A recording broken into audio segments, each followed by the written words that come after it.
Bill Doyle, Worcester Telegram. Brad, bottom line, did your team just go as far as it possibly could have without Isaiah and the fact that you're playing the defending champions? You know, I think as a coach, you always believe you can win the next game because you believe you can win the next possession. You know, I thought we, you know, played a little too haphazard tonight. I didn't think it was a lack of effort at the beginning, but our offense mistakes led to bad defense, and it just kind of snowballed on us. It's a good step forward as a season as a whole. But you know, I leave with a little bit of a taste in your mouth, like, you know, not playing as well here, and man, you want to play well here because there's really no place like TD Garden in Boston. Like when you're the fans at the end of the game were, I mean, it's amazing. And so, as I told our guys, we made a lot of great strides, but this pain is part of the path to what we ultimately want to be.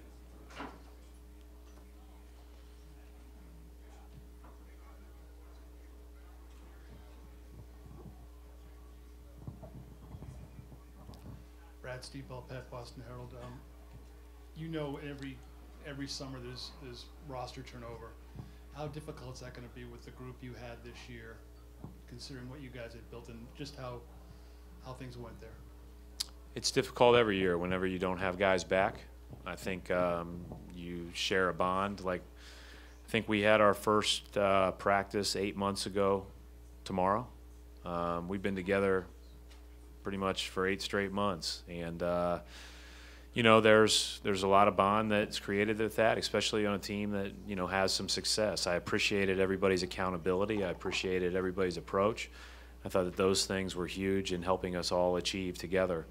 And so when you have a team like that, you know, you're going to miss the guys that aren't back, whoever that may be. And those are great things and lessons for the guys that are to take forward with them. Brian Robb, 98.5 The Sports Hub. Just as a series as a whole, was it, looking back on it, do you feel like you'll be able to gauge what you guys are compared to the Cavs without Isaiah? And is it discouraging again how it went down tonight in those first 2 games, or do we look more at the fight in games 3 and 4? Yeah, I tend to look at, I'll probably, you know, be discouraged with how we played in a couple of these home games. But I do think that, you know, again, I don't think you should have any excuses with who's available and who's not. You just got to go and play to the best of your ability. And they were great again tonight. So, again, you don't want to take anything away from them. You know, we, as crazy as it sounds, go into halftime, we had cut it to at least a manageable number. And then we come out, we get some tremendous looks, and KYRIE just goes nuts and ends us. That's basically what happened. You know, those were really tough shots. He hit some tough ones the other night, but those at the start of the third quarter were incredible. But, hey, this is just great learning for all of us of how far we have to go.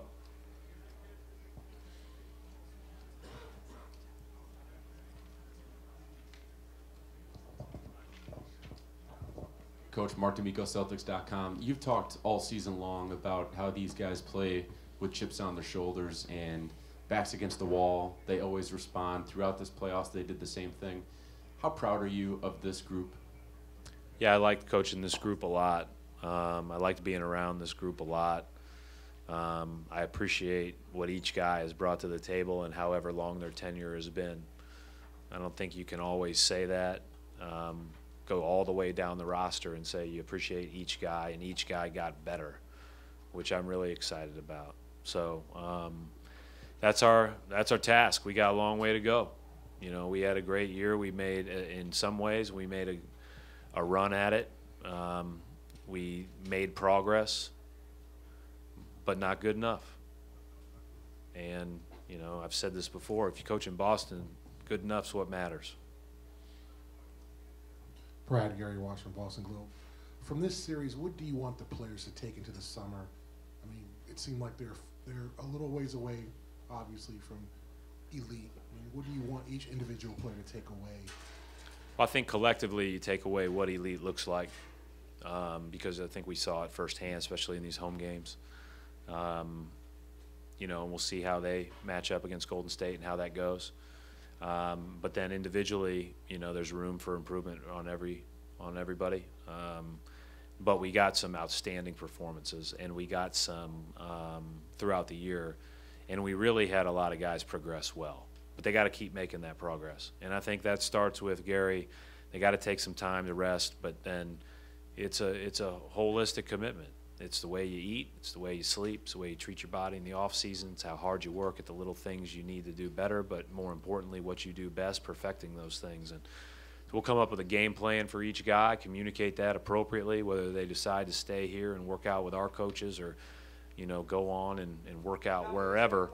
When they come back, you know, the expectation is everybody's a little bit better, and that goes for me and the rest of the coaches too. I mean, I don't think anybody in there is satisfied, which is a good thing.